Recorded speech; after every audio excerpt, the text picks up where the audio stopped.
সুনামগঞ্জের নদ নদীতে বাড়ছে পানি। বন্যার শঙ্কায় দ্রুত ধান কাটার নির্দেশ দিয়েছে পানি উন্নয়ন বোর্ড। আরো জানাতে আমাদের সঙ্গে সরাসরি যুক্ত হচ্ছেন জুয়েল। জুয়েল।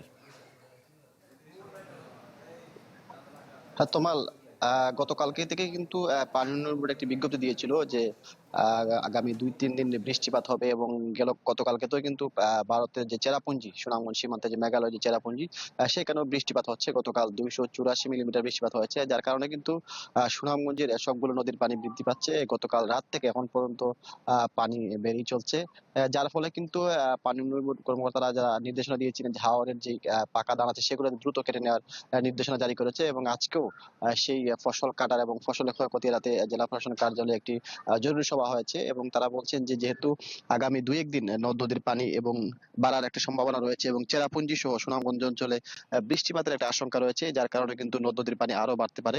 যার ফলে কিন্তু সুনামগঞ্জে হাওরে যেহেতু এখন ধানের মৌসুম, সেই কৃষকদের একটা শঙ্কার জায়গা থেকে নির্দেশনা দেওয়া হয়েছে যাতে দ্রুত ধান কাটা হয়।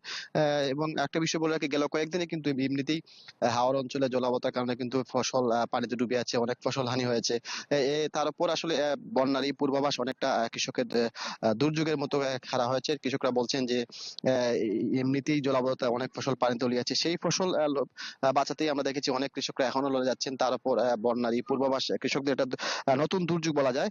তারপরেও প্রশাসন থেকে এবং পানি উন্নয়ন বোর্ড কর্তৃপক্ষ থেকে তারা বলা হচ্ছে যে যেহেতু এখনো অনেক হাওরেই ধান কাঁচা রয়েছে, এবং এই সেই ধানগুলো যাতে দ্রুত কাটার ব্যবস্থা করা হয়, এবং সেই নির্দেশনা দিয়ে, যদিও কৃষি কর্মকর্তারা বলছেন যে বেশিরভাগ হাওরেই যে ধান কাটার যে মেশিন হারভেস্টার সেটা প্রবেশ করা যাচ্ছে না।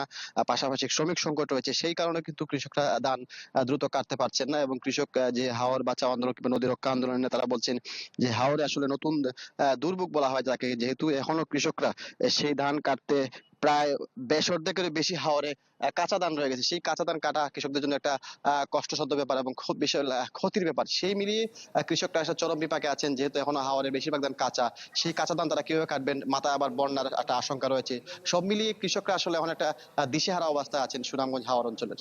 তমাল। জুয়েল, আপনাকে ধন্যবাদ। সুনামগঞ্জ থেকে আমাদের সঙ্গে যুক্ত হয়েছিলেন জুয়েল।